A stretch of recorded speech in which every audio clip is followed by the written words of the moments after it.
Hello everyone, this is your host Hari Kurniawan and welcome to Power Talk edisi Sapa Ramadan 2022.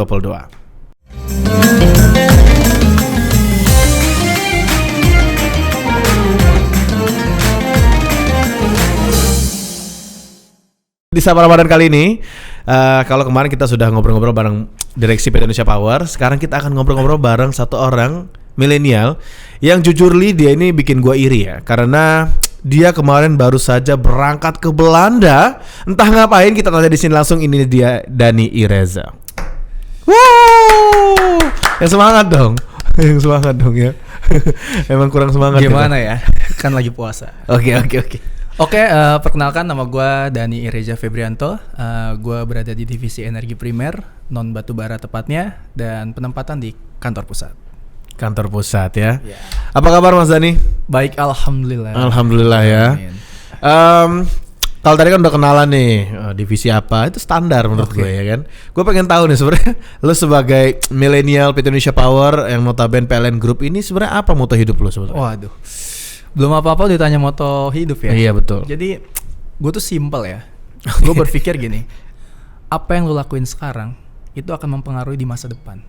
Jadi kalau misalnya lo ngelakuin hal positif di saat ini, otomatis kedepannya lo bakal positif terus. Wih, mantap ya. Di balik Mas Dani yang tampangnya ini sedikit nggak serius, tapi ternyata dia orangnya serius juga. Ini itu yang citra biasa. Betul, itu yang pengen gua gali ya. Jadi gitu ya? yang selama ini orang tahu tuh sebenarnya kebalikan dari itu semua gitu. Oke, Mas Dani. Kalau tadi kita udah tahu moto hidup lo apa. Sekarang gue pengen tahu moto lo ke Belanda itu apa sebenarnya. Nggak, ini semua soalnya jadi perbincangan nih. Unik nih. Kok tiba-tiba seorang Dani Ireza aneh ya? Tiba-tiba upload foto di Belanda. Gue kira itu editan Photoshop, jujur li ya. Itu sebenarnya gimana? Coba lu ceritain awalnya gimana? Ya sebenarnya berawal dari editan itu kali ya. Jadi ya kebetulan kemarin tuh gue lagi ada programnya PLN Group. Jadi kemungkinan. Jadi kebetulan PLN itu lagi ada kerjasama dengan Ekadin. Ya, Ekadin tuh jadi salah satu energi akademi Indonesia yang bergerak di berbagai macam lah hal-hal yang berbau-bau dengan teknik-teknik, regulasi dan sebagainya. Nah kemudian dari PLN itu menunjuk memberikan kesempatan mungkin lebih tepatnya ya ke beberapa anak perusahaan. Jadi nggak hanya IP doang, tapi PJB juga, bahkan unit-unit PLN lain juga diundang. Berarti yang berangkat sama lo kemarin tuh memang nggak cuma IP doang berarti ya? Nggak. Jadi ada juga PJB. Cuma kebetulan IP tuh dapat kesempatan 2 orang. Jadi 2 orang? Lebih banyak gitu loh. Lebih iri lagi saya 2 orang ya? Oke. Lanjut. Nah jadi kebetulan sekarang kan lagi ramenya nih terkait trading karbon ya. Jadi ini yang sekarang lagi digalakan oleh pemerintah mungkin ya, dan mungkin dunia juga. Jadi berawal dari salah satu apa ya? Ini kita ngomong langsung berat nggak sih nih? Langsung berat, nggak apa-apa. Tadi gue kan dengar tuh trading karbon itu trading yang Indra Kents itu bukan ya? Oh bukan. Beda lagi itu afiliasi. Ribet juga nih tali-talinya nih. Jadi trading karbon. Jadi ada workshop terkait trading karbon itu. Jadi sekarang itu mungkin bahasanya hal-hal yang tak kasat itu akan dikenakan pajak. Oh gitu. Nah, contohnya? Ya mungkin kalau kita secara sesuatu yang kita lihat itu mungkin ibaratnya, ada asap. Asap itu kan otomatis merusak lingkungan. Itu akan dikenakan pajak bagi orang yang membuat efek asap itu, istilahnya kayak gitulah. Walaupun di dalam asap itu terdapat ada karbon dioksida dan sebagainya. Berarti jangan-jangan nanti juga ke depan asap mobil itu bisa masuk trading juga? Yes, itu salah satu jangka panjang akan dikenakan juga. Cuma saat ini di Indonesia masih beberapa power plant dulu yang dikenakan. Tapi di luar negeri itu sudah dikenakan, terutama di Euro. Waduh, repot ya. Jadi nggak pengen punya mobil saya kalau kayak gitu. Tapi ada mobil listrik ya. Oke, jadi ada salah satu kenapa akhirnya kita beralih untuk ke mobil listrik itu adalah salah satunya adalah agar menghindari karbon itu. Oke, jadi di Belanda Indonesia lagi fokus di situ. Yes, untuk saat ini itu. Jadi harapannya dari direksi PLN Group itu kita bisa mempelajari atau benchmark ke negara-negara Eropa yang sudah berhasil lah, mungkin sudah berhasil menjalankan pajak karbon itu. Sehingga nanti teman-teman bisa memberikan masukan kepada regulasi ataupun juga mungkin masih internal kita PLN Group, bagaimana sih cara strategi untuk menghadapi carbon trading itu. kurang lebih seperti itu. Berarti lo kesana tuh dalam rangka workshop carbon trading itu. Betul banget. Yang dihadiri kalau boleh tahu, misalkan di situ yang ngisi itu workshop itu siapa tuh yang kira-kira jadi ini? Kebetulan kita pas ke Eropa tuh ke 3 negara sih sebenarnya lebih tepatnya. Jadi ke Belanda, ke Berlin dan juga ke Belgia. Makin iri saya terus. Ya jadi di dalam setiap kita ada undangan itu kita ada narasumber, dan itu narasumbernya itu berbagai macam apa ya, dari sisi regulasi ada juga, dari sisi teknis juga ada, dan itu orang-orang hebat semua sih. Dan kita di sana diberikan kesempatan untuk tanya jawab, terus mempelajari seperti apa implementasi yang sudah berjalan. Di tiga negara ya, tiga negara bagian ya. Betul. Dan yang kerennya tuh kita juga dihadiri langsung oleh, biasanya kalau kita ke KBRI ketemu siapa? Ini. Ayo tebak. Ke duta besar. Oh iya. Yeah. Kita langsung dihadiri sama dubesnya. Dubesnya langsung hadir datang. Oh mantap ya. Nah tapi sebelum kita lebih jauh nih, sebenarnya berat banget ya. Nggak bener mau sana juga. Cuman maksud gue gini, kok bisa? Awal mulanya tuh maksudnya gini, gimana tahapan kok lu bisa lu yang berangkat dan bisa ada 2 dari IP, dari PJB atau ada pemilihan atau mungkin ada lu bikin karya ilmiah dulu kah atau gimana tuh? Itu yang jadi ini. Jadi sebenarnya ada cerita panjang sih. Jadi intinya sih setelah ada surat penugasan itu akhirnya langsung ada beberapa kandidat. Jadi kita tuh masing-masing divisi waktu itu di bawah Dirop 1 itu ada kandidat-kandidat yang untuk diberangkatkan. Kemudian kita melakukan ibaratnya assessment mungkin bahasanya ya. Jadi ada assessment, nanti masing-masing di assessment sama beberapa VP, beberapa ya sama direksi juga. Ya terus kita mempresentasikan lah apa yang kalian ketahui tentang pajak karbon ini gitu loh. Terus ya akhirnya nanti dipilih lah, intinya di situ dipilih, dan I see. Alhamdulillah ya kepilih lah salah satu. Berarti awalnya adalah penugasan dari PLN. Betul. Menugaskan nih IP tolong 2 orang misalkan gitu ya. Betul, kurang lebih seperti berangkat PJB sekian orang. Betul. Misalkan PJB IP sama apa tadi? Ada juga beberapa unit sih. Oh dari PLN? Itu ada unit induk Medan gitu lah kalau nggak salah. Oh berarti dari PLN ya? Cuman unit induk. Iya. Oke, terus ditugasin akhirnya ada assessment di sini buat menentukan siapa yang 2 ini berangkat. Betul. Dan lu sama siapa satu lagi? Ada Mbak Asri namanya. Mbak Astri. Itu dari HSE ya. Mbak Astri HSE, dan lu akhirnya terpilih dan bisa berangkat ke sana. Ya, berarti itu. All itu semua include dari PLN. Untuk apa nih? Untuk semua akomodasi semua. Wah, nah itu nggak sayangnya sih. Intinya kita diberikan kesempatan penugasan itu, tapi untuk segala suatu akomodasi dan lain ditanggung masing-masing AP. Oh, ditanggung masing-masing AP. Iya, tapi maksudnya ditanggung dinas ya. Iya, dinas. Tidak sendiri kan? Kalau sendiri saya tidak jadi iri saya kalau sendiri. Ya itu salah satunya. Oke, tapi itu merupakan suatu kebanggaan juga ya bagi lu maksudnya. Banget. Jadi kenapa gue tadi di moto awal tuh gue bilang hal yang lo lakuin sekarang itu akan mempengaruhi hal-hal yang untuk masa depan. Jadi sebenarnya ini cerita sedikit ya. Jujur gue nggak pernah keluar negeri. Seumur hidup belum pernah. Seorang Dani Ireza belum pernah. Tapi sejak gue lulus kuliah, gue udah disuruh buat paspor. Karena dulu dosen gue selalu bilang gini, kamu tuh harus punya paspor. Berangkat nggak berangkat itu akan terjadi. Dia selalu bilang kayak gitu. Walaupun sampai 2 kali paspor hangus tuh belum ada berangkat kemana-mana. Lu perpanjang lagi tuh. Ada momen dimana waktu itu pernah ada rencana untuk ada kesempatan lah untuk pergi lah, diberi kesempatan gitu, tapi akhirnya nggak jadi. Dan itu gue kecewa banget sebenarnya karena ya waktu itu cuma pengen dapat kesempatan ke Singapura lah. Tapi akhirnya nggak jadi, ya sempet kecewa dong. Ya terus dalam hati ya udahlah, gue jalan biasa aja, belum rezeki lah. Tapi ternyata pas setelah gue dapet kesempatan pergi ke Eropa ini kayak ini di luar ekspektasi gue loh. Dalam arti sekali gue keluar negeri gue dapet kesempatan ke Eropa tuh menurut gue wow. Yes, betul. Dan itu tidak terplanning. Nah makanya berarti ya apa yang udah gue tanam di awal itu tuh ternyata berdampak ke masa depan, dan ternyata Allah tuh menyiapkan sesuatu yang lebih baik. Betul banget. Luar biasa ya. Edisi Ramadan. Keren ya. Dan itu yang membuat seantero IP itu iri ya.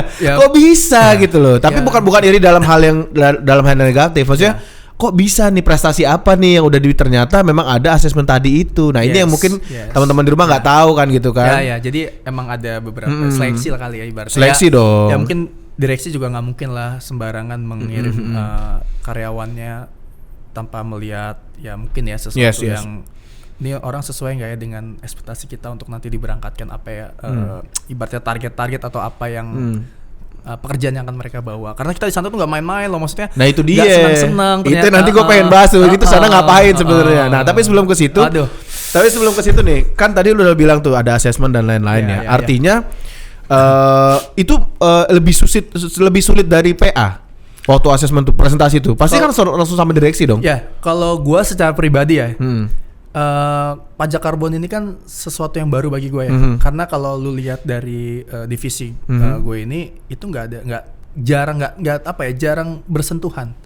Walaupun jarang bersentuhan karena emang itu bukan areanya energi primer sebenarnya divisi gue bukan. Yes. Karena emang divisi gue kan lebih terkait ya bahan bakar. Gue menyediakan bahan bakar, perencanaan dan persiapan dan lain-lain lah itu. Nah tiba-tiba ada pajak karbon. Emang sih gue sering dikasih sharing-sharing sama atasan dan beberapa teman-teman tuh untuk hadirin ya seminar tentang pajak karbon ya. Gue sih hadirin tapi gue nggak pernah berpikir bahwa untuk kayak gue seriusin gitu awalnya karena kan mungkin ini random ngasih link gitu lah. Biasa kan pasti teman-teman juga kan kadang ayo hadirin kira kita ikut-ikut aja lah istilah gitu. Ya ibaratnya hanya butuh orang aja lah kehadiran doang kan. Ya udah terus pas ada informasi assessment itu gue sebenarnya kaget.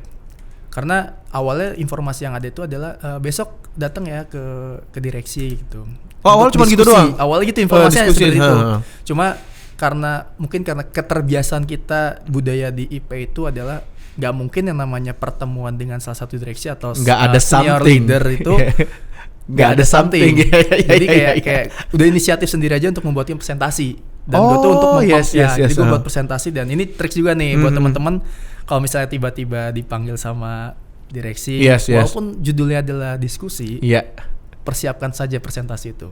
Oh gitu ya. Itu penting banget. Kadang nggak tahu ya, gue nangkepnya sih direksi juga kadang menguji diri kita seberapa siapnya sih orang ini untuk sesuatu yang tidak dia duga lah istilahnya gitu betul, kan. Betul. Jadi karena kan salah satu ujian juga tuh kayak gitu tuh. Nah makanya itu mungkin salah satu yang jadi ya, nilai juga nilai plus juga ya. Jadi ya siapin presentasi. Dan awalnya kan namanya diskusi kan pasti semua kandidat itu datang satu meja ngobrol dong. Itu bayangan kita kan.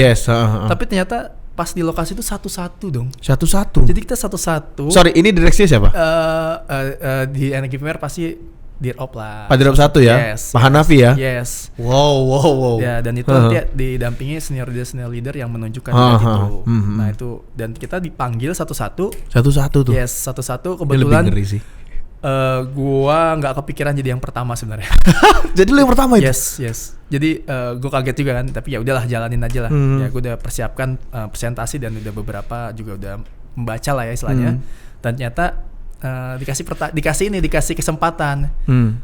Mas Dani baiknya seperti apa menyampaikannya? Itu langsung tuh. Jadi ya mungkin ada orang yang nyaman untuk ngomong lisan langsung, tapi kalau gue mungkin ya gue siapin aja presentasi ya Pak, saya sudah kebetulan masih berarti share screen lah istilahnya lo gitu ya. Dikasih kesempatan share screen ya salah satu kemudahan buat gue juga kan, karena kan ada bayangan biar tidak kemana-mana presentasinya. Ya udah gue presentasi ya menjelaskan, terus ada tanya jawab, walaupun ya banyak juga hal-hal yang mungkin kalau kita lihat sih yang namanya senior leader tuh mungkin satu hal sih yang gue agak concern dari kata-kata beliau tuh, kami di sini tidak mencari orang pintar. Karena orang pintar itu relatif dan banyak. Tapi yang kami lihat adalah mindset, cara berpikir kamu. Nah itu, jadi mungkin ya mungkin karena ya itulah mindset itu yang direksi lihat kan. Terus akhirnya gue presentasi, ditanya jawab. Ya walaupun presentasi gue juga nggak sempurna juga, ada juga beberapa masukan. Ya betul, miss sedikit lah ya gitu ya. Dan tapi pengen tahu juga seberapa tahu sih karyawan ini tentang pajak karbon dari sejauh mana dan pandangannya seperti apa. Nah itu sih pandangan mindset itu yang menjadi nilai besar kita. Apakah kita tipe yang by aturan, by land, atau kita out of the box. Nah itu yang teman-teman harus cari sendiri sih istilahnya. Itu ya. Jadi untuk menentukan mindset itu kita harus tahu dulu nih arahnya perusahaan tuh mau kemana.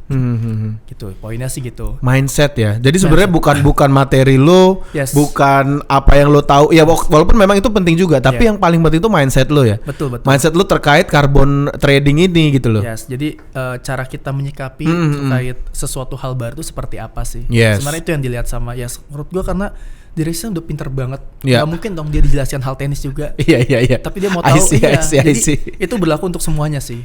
Jadi kadang kita ini gue juga belajar ya. gue juga bisa ngomong gini karena gue sering juga dapat koreksi-koreksi. Kadang kita menyediakan presentasi kadang terlalu teknis. Dan itu pun sebenarnya tidak disukai sama atasan ya, sama ya. beberapa atasan atau mungkin petinggi-petinggi lain karena mereka tuh mau presentasi yang simple tapi dapat apa arahnya.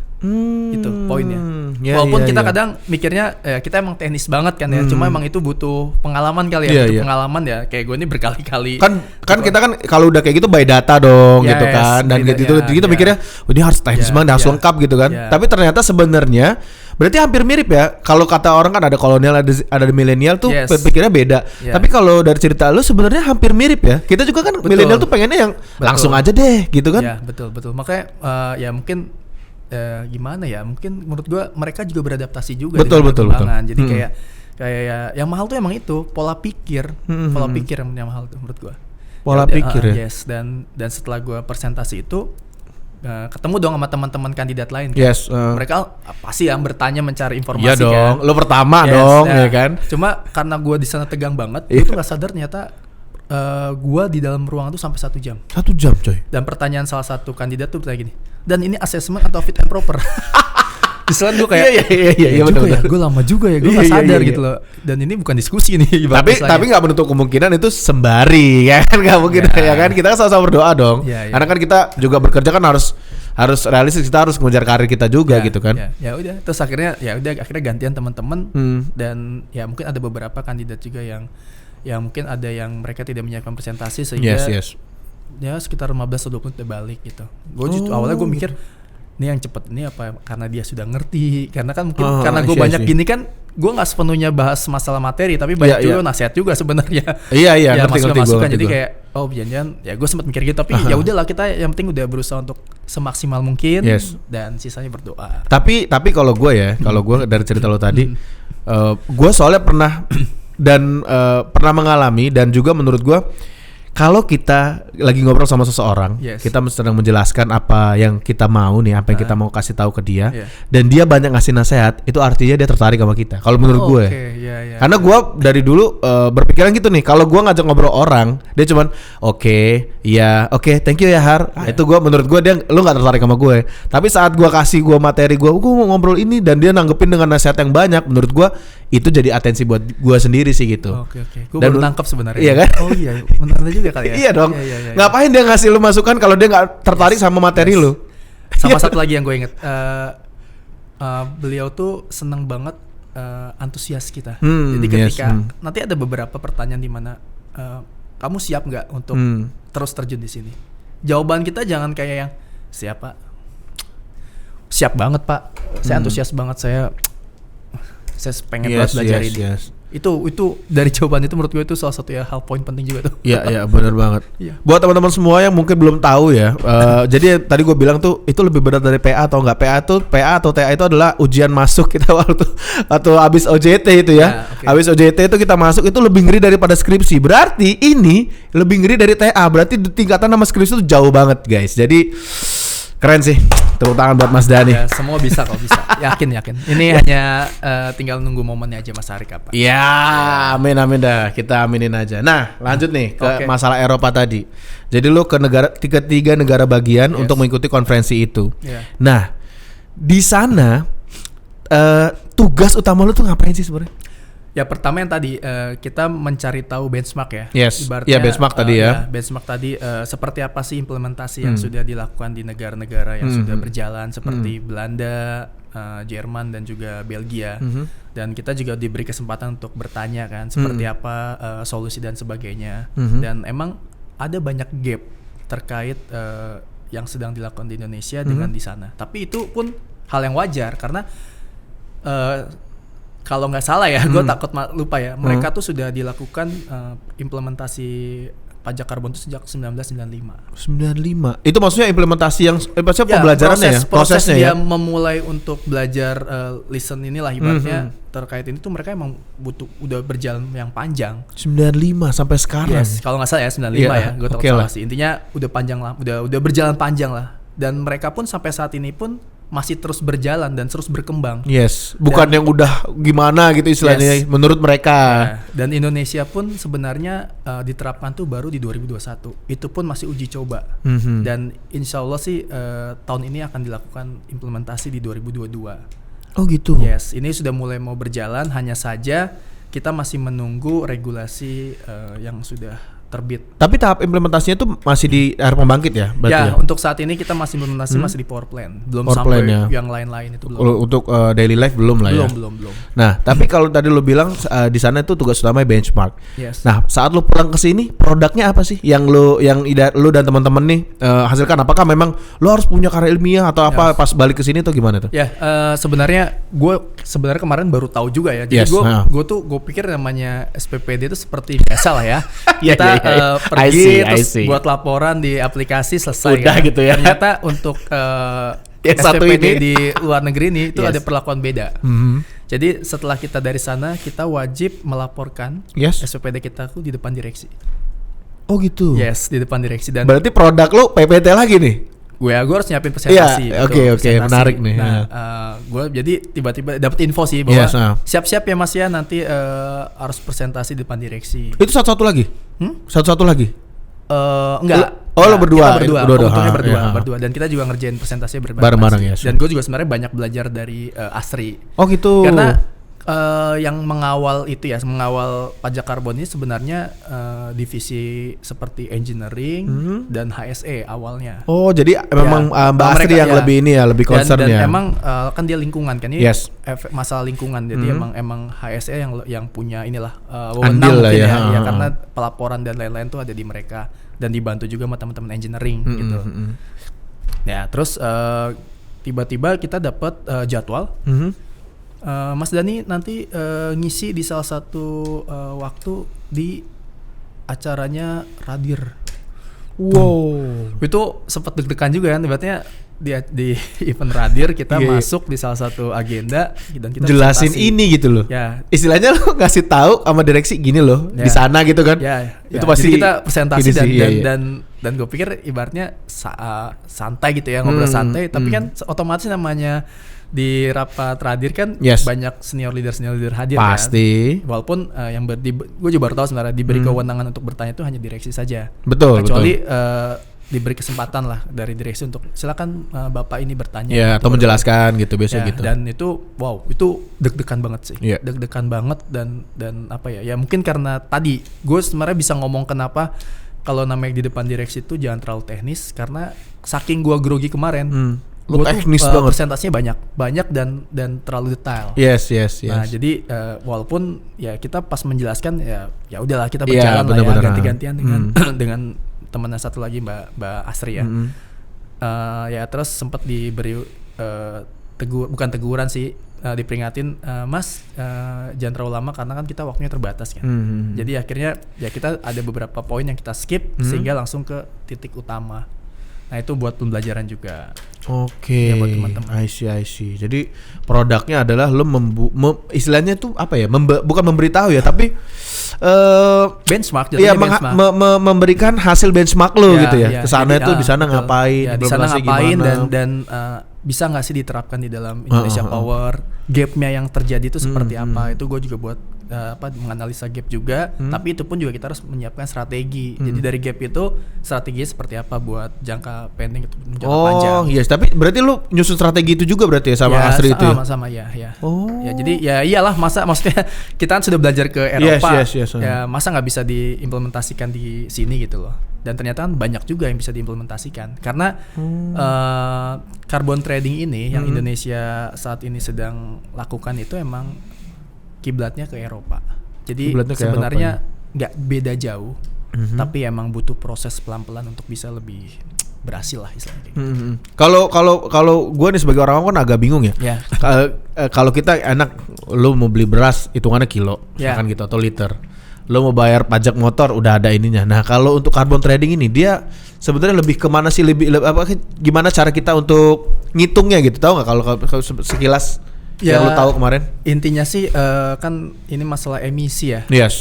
Jadi gue sih sebelumnya mau jelasin kenapa pajak karbon ini menjadi concern. Boleh tuh boleh. Karena ini kan saat ini kan kita ini kan mulai kelihatan nggak, cuaca sekarang udah nggak bisa diprediksi. Betul. Iklim Gila banget. mulai nggak jelas. Gila Dan banget. kemarin aja gue sebenarnya kalau bagi gue bersyukur karena apa? Waktu gue nyampe di Berlin tuh salju bro. Sebenarnya itu belum waktunya. Oh gitu. Yes, itu belum waktunya. Berarti lu pertama kali keluar negeri langsung dapat salju. Yes, itu gue norak banget. Dan gue baru pertama kali nyentuh gitu. Pengen banget gue. Ya, alay banget lah. Terus. Ya, dan itu salah satu sebenarnya kita harusnya sedih karena itu efek dari gas rumah kaca ya ibaratnya. Jadi mulai perubahan iklim tuh mulai nggak menentu. Makanya sekarang kenapa dunia itu sepakat untuk melakukan perjanjian ada Paris Agreement itu bahwa kita mulai menurunkan emisi. Nah salah satunya ya power plant itu yang paling besar. Nah gitu. Tapi di sisi lain di IP juga jadi tantangannya nggak sih? Betul. Karena kan kita tahu lah bahwa kita bisnis main utama kita apa? PLTU kan. PLTU. Nah tapi itu adalah strategi direksi dan tim-tim itu sudah menyediakan seperti apa nanti menghadapi buat transisi energi ini gitu ya. Nah kemudian dari hasil pembuangan power plant itu kan menghasilkan karbon kan. Nah itu dihitung, ada hitungannya. Oh ada hitungan juga ya. Berarti selain yang asap itu juga yang keluar atau sisa-sisanya juga dari karbon juga atau enggak? Ya sebenarnya pembuangan dari power plant itu yaitu yang dikenakan pajak karbon lah istilahnya. Kita bahasnya ringan aja ya. Pajak karbon. Ya, pajak jangan karbon repot-repot, gue bingung. Ya itu makanya jadi istilahnya itu dikenakan berapa? Ada hitungannya ada berapa gitu. Cuma nggak sepenuhnya dia keluar langsung dikenakan pajak itu tidak. Jadi ada batas toleransi. Ada batas toleransi. Kalau sampai batas itu baru. Betul. Nah, kenapa ada istilah trading karbon? Itu terjadi bahwa ada beberapa, misalnya kita asumsi ini kita bahas santai aja ya.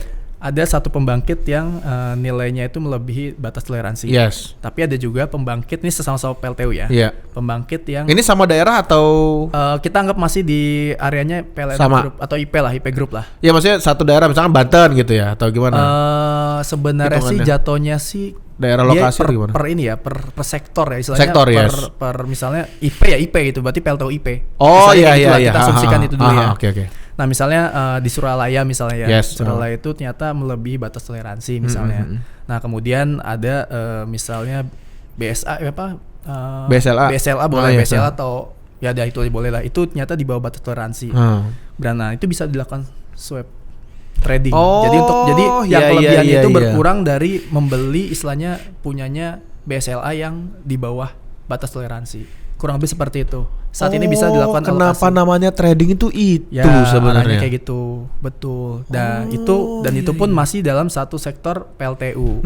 Dan itu bisa juga nanti dilakukan di sektor lain seperti EBT. Kalau EBT pasti dong dia bakal nah istilah pembangkit yang dia bisa memberikan ibaratnya di bawah batas toleransi ada minimal ya, kurang lah istilah kurangnya itu bisa disebutnya kredit karbon.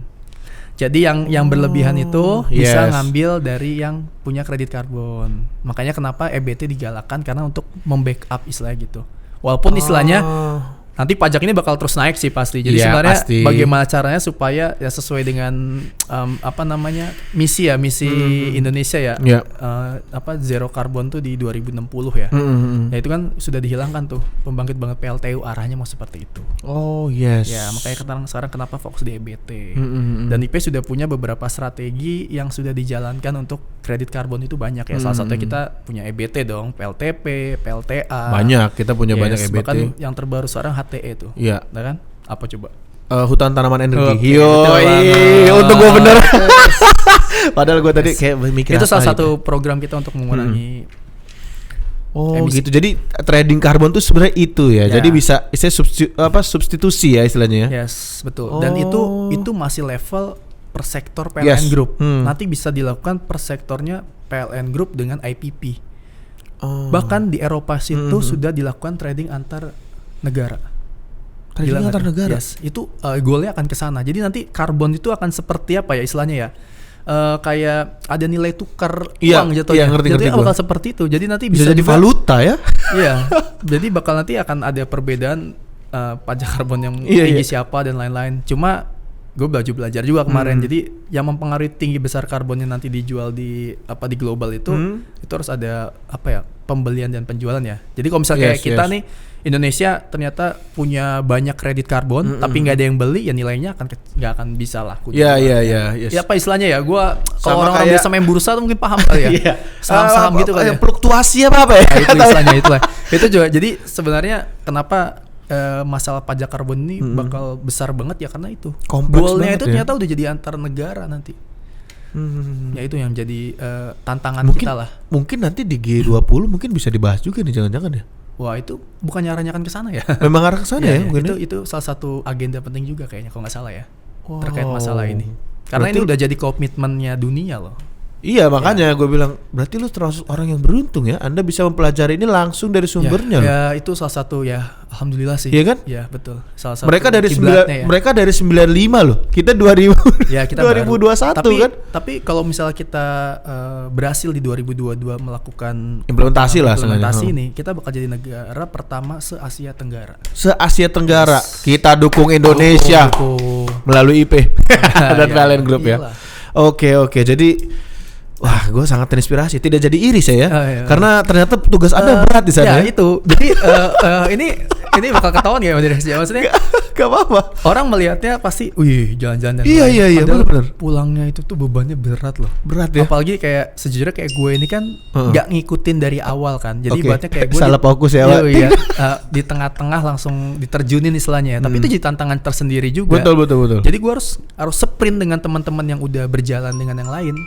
Iya. Dan gue harus ngikutin teman-teman PLN yang menurut gue wow. Gue sih salut sama mereka semua. Oh gitu ya? Keren banget. Maksud gue ya mungkin karena gue ketidaktahu dan melihat mereka yang lebih tahu, jadi gue kayak kagum gitu. Dan mereka oke sih, sharing ilmunya mantap ya. Mungkin PLN Group juga kali ya. Kalau enggak gue aduin ya, pelit banget. Betul. Mereka nggak bisa dong. Gue nggak mau ngasih info, nggak mungkin juga gitu ya, ketahuan juga. Ternyata sangat berat ya. Jadi Mas Dani dan Mbak Asri itu kesana memang punya tugas yang menurut gue mulia ya cuy. Sorry nih, bukannya gue berlebihan, tapi menurut gue mulia loh. Karena lu kesana tuh atas kepentingan satu perusahaan loh, bukan kepentingan lu. Dan bisa jadi satu Indonesia. Iya dong. Lu kepentingan perusahaan yang mewakili Indonesia juga gitu loh. Karena ini memang mau diimplementasikan sama kita untuk kemajuan kita juga gitu. Wah, itu salah satunya emang ini juga sih menjadi tanggungan tersendiri sih. Karena setelah kita pulang ya, gue pikir dengan gue presentasi di depan direksi selesai gitu kan. Ternyata itu kita ada undangan-undangan dari divisi lain untuk sharing session. Jadi kita tuh yang menceritakan juga apa yang kita dapat. Dan bahkan kita ini belum jadwal buat direksi rapat dengan direksinya PLN Group itu kita harus laporan juga itu. Dan bahkan kita udah mulai diagendakan juga untuk membawa di acara-acara seminar-seminar eksternal terkait hal ini. Kan waduh kan lumayan juga kan, tapi sebenarnya nggak apa-apa cuy. Pas lu kayak gitu lu makin mendalami tuh secara nggak langsung ya kan. Betul. Ada yang lu data lu miss tadinya lu nggak tahu, tiba-tiba gua harus tahu nih apa. Akhirnya lu makin dalam jadi expert nanti kan. Ya amin lah ya. Iya dong harus tujuannya ke sana dong pasti. Tujuan direksi bikin kepercayaan itu buat lu pasti ada tujuannya, lu harus jadi expert itu gitu. Karena nggak semua orang berkesempatan kayak lu dan itu menurut gue bakal kepake nih ke depan nih. Kalau itu udah diimplementasiin di Indonesia, gue rasa mungkin bisa jadi Dani Reza dan Asri bisa dipanggil di mana-mana untuk membicarakan itu gitu. Ya, amin lah ya. Iya dong. Gue sih yang penting demi kemajuan perusahaan lah. Kalau kata dulu salah satu direksi kita pernah bilang ini ladang kita yang jaga. Tahu nggak siapa itu? Siapa? Gue mau siapa? Ini ladang kita. Ini salah satu direksi yang gue kagumin lah. Ini ladang kita. Ini PLN apa IP nih? Kebetulan dia pernah di PLN dan IP nih langsung. Gua tahu deh kayaknya. Ibu kayaknya nih. Ibu Sri Penny Inten Cahyani ya. Itu emang menurut gua inspirasi gua juga sih ibu itu ya. Dan semoga ibu sehat selalu, Bu. Amin. Oke, kalau tadi kita udah agak rada berat nih bahasannya ya. Gue takut salah ngomong loh tadi. Nih kalau di Asri nih gue ditegur nggak ya?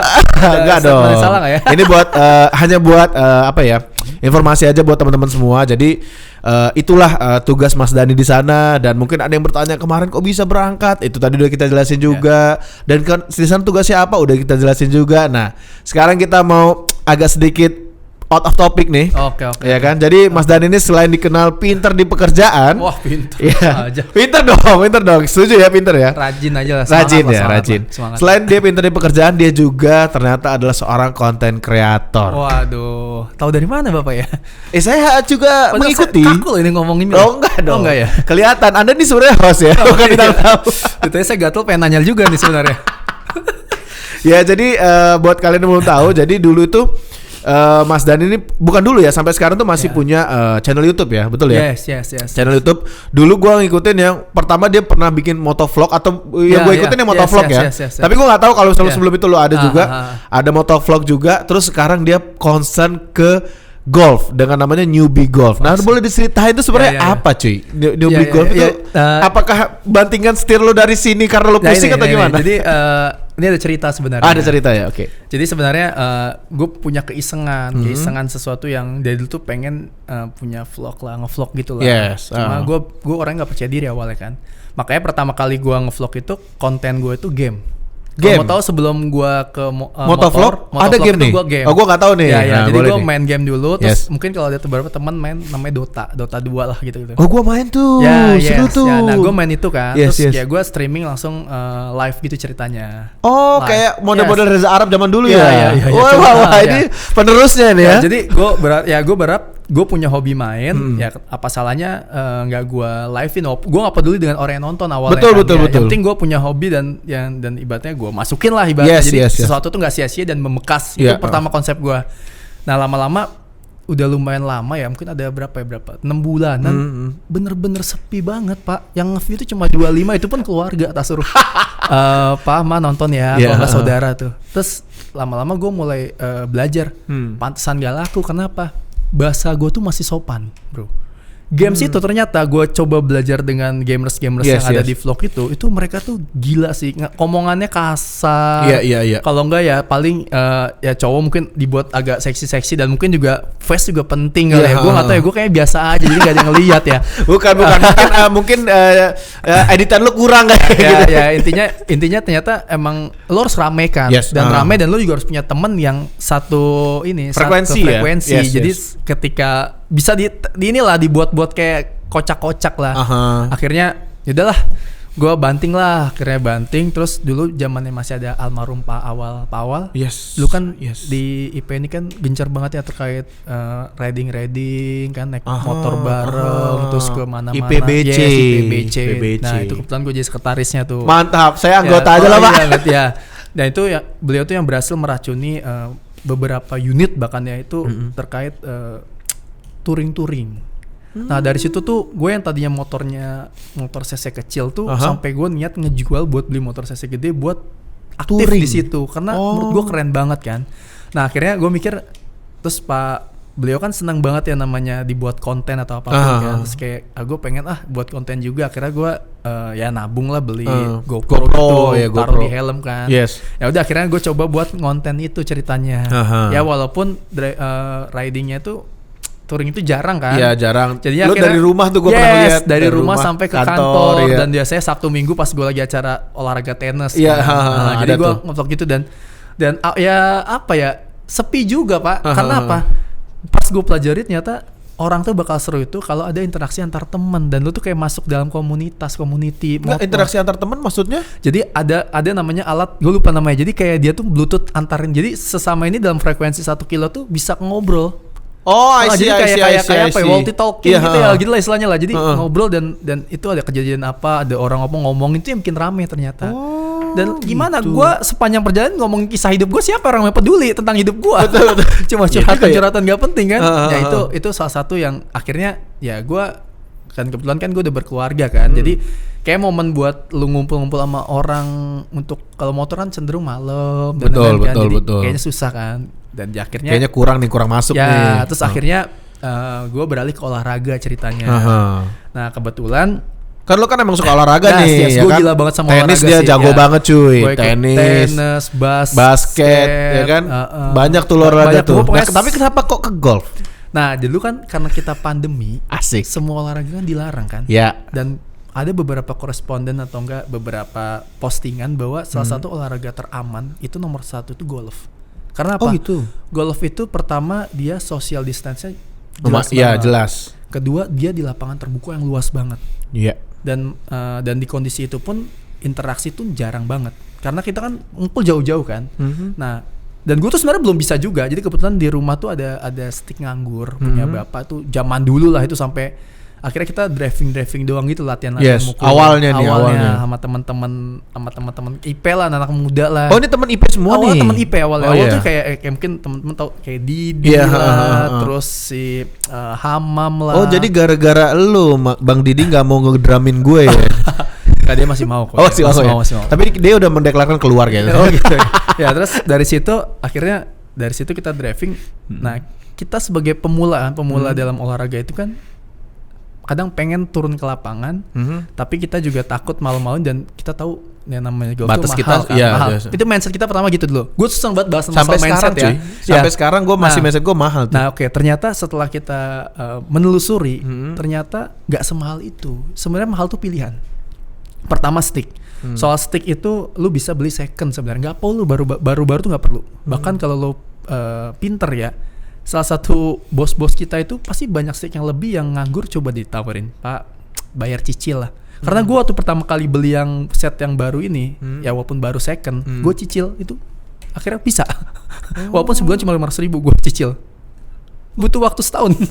Ya istilah kayak gitulah. Oh gitu ya? Iya sih. Tapi lu sama orang yang lu kenal dong pasti. Ya itu salah satu ya, kebetulan dulu gue punya atasan yang beliau tuh hobi dan beliau tuh selalu bilang kamu harus bisa ini gitu loh. Iya. Awal gue pernah nggak ngerti. Karena banyak banget tuh yang ngomong cuy. Ya, karena sekarang mungkin nggak kerasa, tapi next nanti itu akan menjadi point plus. Itu yang gue tangkap itu. Makanya gue selalu bilang hal-hal yang sekarang lo lakuin itu akan berdampak dengan hal ke masa depan. Makanya sekarang ini kita sebanyak-banyaknya memupuk. Iya benar. Nah, terus untuk masalah Grand V emang orang taunya sekali. Oke, gue cerita dulu. Driving itu sebenarnya murah. Driving itu ibaratnya lo punya stick, lo cari aja teman buat minjem.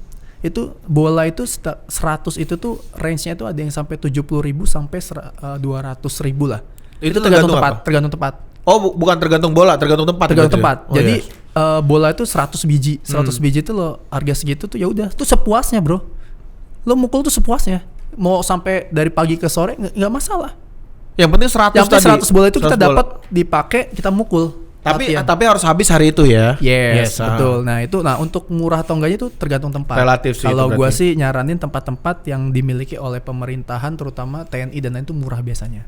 Kalau swasta mahal, terutama tempat-tempat yang sering artis tempatnya itu lumayan mahal. Iya pasti. Yes, itu pertama itu ya. Gitu, ya. Itu latihan di situ aja, udah latihan cari teman atau apa. Pasti kan kalau udah kayak gitu pasti ketemu orang baru juga pasti banyak dong. Yes, nanti tuh gue ceritain setelah ini. Wah itu luar biasa nih, impactnya itu luar biasa. Nah terus setelah kayak gitu, ya akhirnya gue turun nih lapangan nih.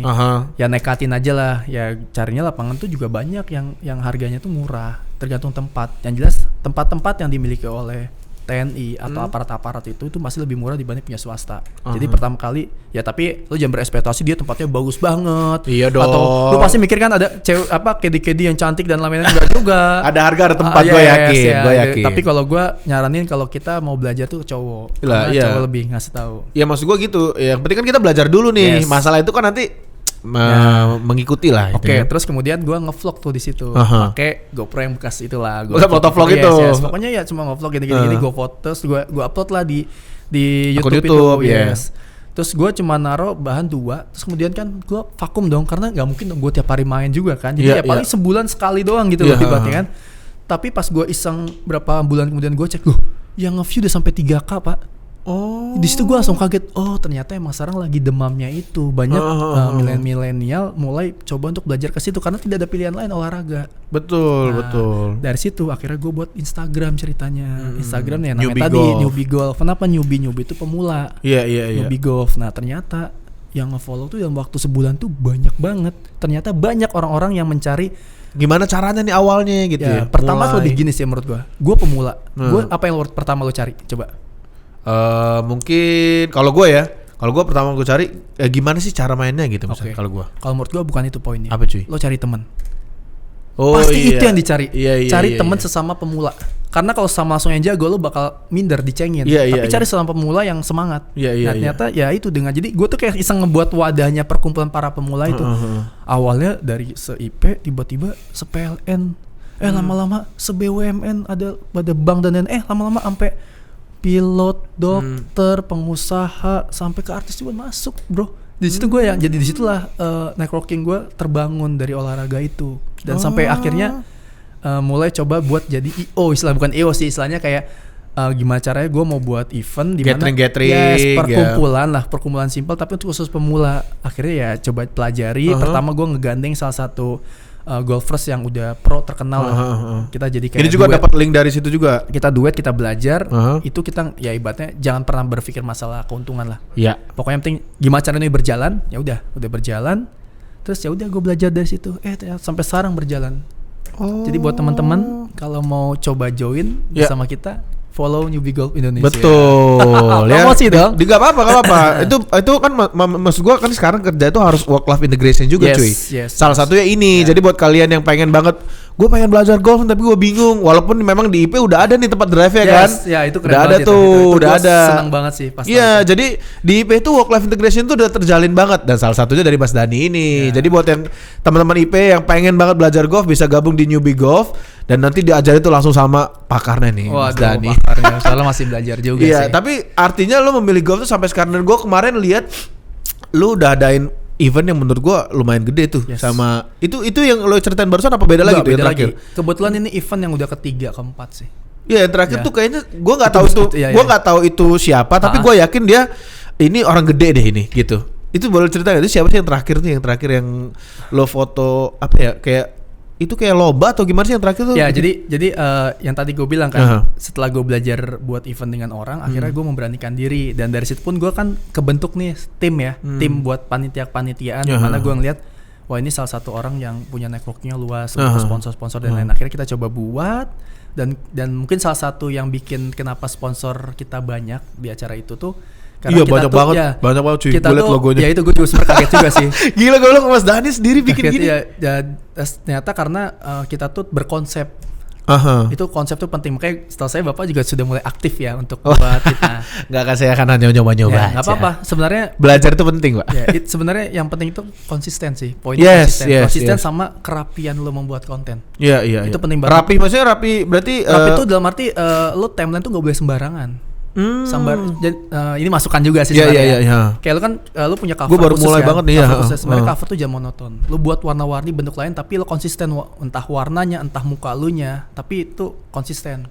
Maksud gua maksud lu ada salah satu yang konsisten tapi yang lainnya tuh berubah gitu ya. Kayak misalkan foto gua nih konsisten tapi yang lainnya divariasi lagi. Betul, gitu. Karena kan isi lo kan berbeda kan. Kenapa harus menyiapkan cover yang sama? Menurut gue itu lo pasti mainin warna atau ekspresi lo yang kasih ada hashtag apa tentang apa, itu menurut gue itu penting banget. Karena kan orang yang pertama kali dilihat salah satu sosial media sekarang lagi tren kan IG kan. Itu pasti nggak timeline dulu. Dari timeline tuh, menarik nih, baru dia buka.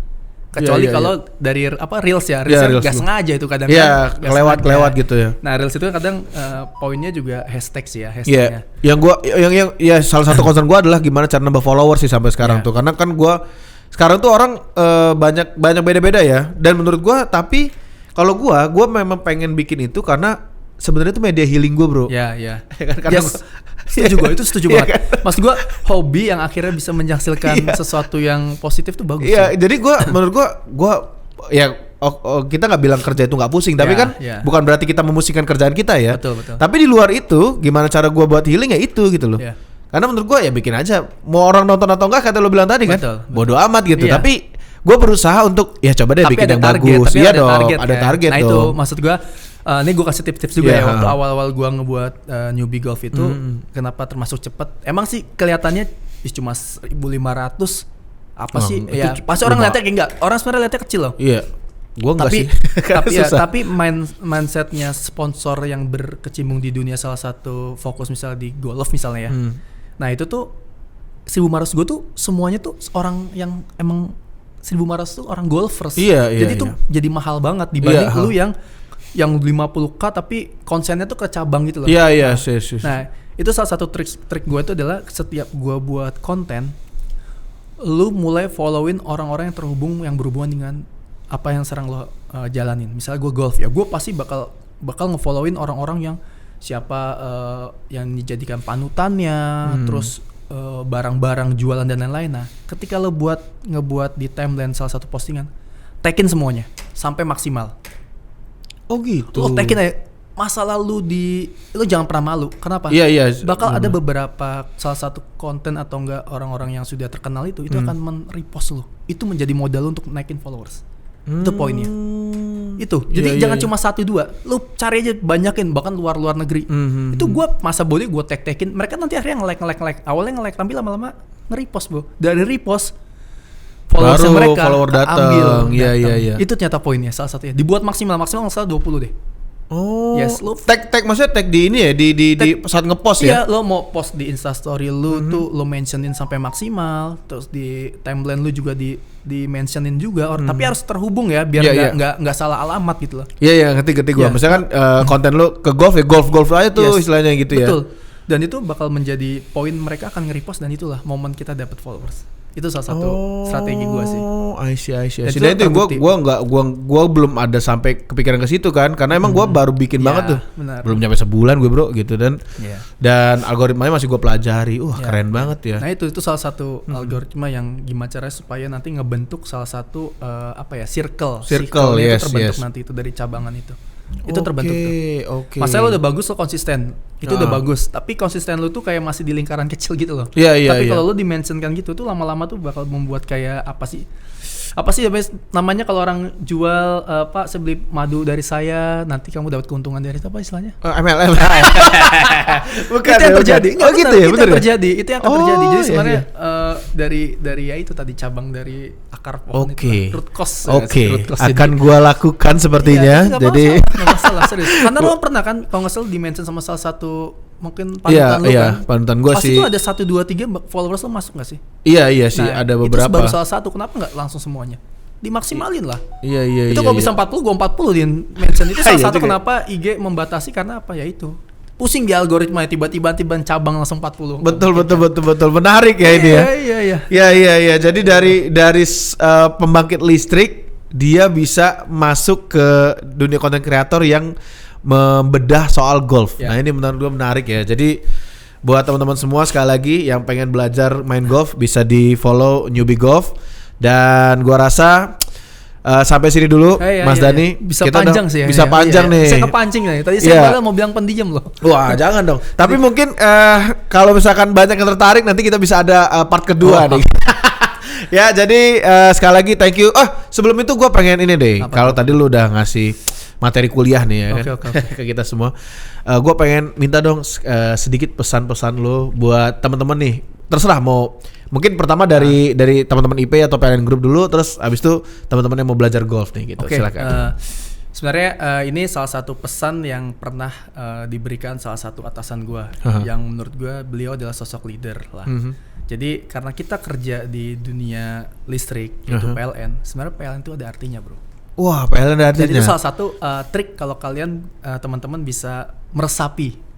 Nah ini gue nggak tahu nih bro, ini menarik. Jadi, nih. PLN itu agar sukses, pertama P-nya itu apa? Pinter. Pinter. Pinter. Kita harus pinter dong. Kita ya ibaratnya kalau mau maju ya pasti harus pinter. Iya. Kalau kata-kata sombong gue kalau nggak pinter nggak mungkin masuk sini. Yes, pinter. Salah satu pinter kan. Yes. Kemudian L itu lincah. Pinter, lincah. Nah, lincah itu dalam arti banyak hal. Dalam arti ya lu gesit lah dalam melakukan sesuatu, dikasih tugas cepat dan lain-lain. Dikasih masalah bisa resolve gitu ya. Nah, itu salah satu yang mungkin atasan kita senang banget ketika kita cepat lah melakukan sesuatu. Lincah lah. Jangan lemar nggak akan. Aduh, malas lah pilihnya juga kan. Itu bakal menjadi sesuatu yang membekas lah bagi atasan. Wah, saya dulu anak boy ini nanti akan dipromosikan. Nah, itu tuh terjadi. Benar. Dan terakhirnya yang penting bro, apa bro? Nasib. Bener dong. Orang pinter banyak, orang lincah di PLN banyak. Tapi terakhir apa? Nasib bro. Nasib ini apa yang bisa ngalahin? Berdoa bro. Ingat Allah Subhanahu Wa Taala. Masya Allah, di bulan Ramadan ini sungguh mendapat motivasi yang sangat tinggi ya. Itu dari seorang Dani Reza. Jadi PLN tadi pinter, lincah dan nasib. Kayaknya gue di ujung nih yang susah nih. Bisa ya. Tadi hal-hal kecil akan mempengaruhi hal-hal besar. Betul banget. Dari sekarang itu sebenarnya menanam masih. Subhanallah, ini karena edisi Ramadan ya. Iya, subhanallah ya. Untung kita nyanyi Ramadan di sini ya. Tapi itu yang menjadi yang selalu gue hayati, gue resapi sih dari hal kecil sepele kayak konyol, tapi ketika ditelaah asik bahasanya ya, ditelaah ternyata bener loh. Bener. Pintar, Setuju sih gue. lincah, nasib. Setuju sih gue. Iya ya, kita harus bisa mendalami ya semua teman-teman ya. Jadi pinter lincah nasib itu bukan hanya suatu singkatan yang kecil banget, tapi itu maknanya sebenarnya gede banget gitu, Dan gede bahkan banget. gue berpikir nih orang pasti yang dulu buat nama PN tuh dia udah memikirkan hal ini kayaknya. Yakin ini adalah konspirasi. Yes. Ini pasti terjadi konspirasi dan ini salah satu kuncinya dan kita sudah dapat Iya. tahun ini. Kita akan cari nanti Masa ini. siapa yang membuat ini. Oke, kalau gitu itu aja Mas Dani. Yes, terima kasih.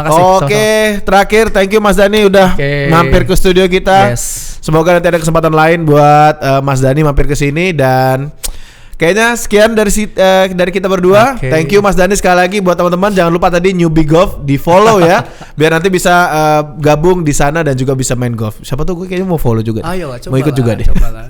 Oke, sekian buat hari ini. Thank you semua and bye. Thank you.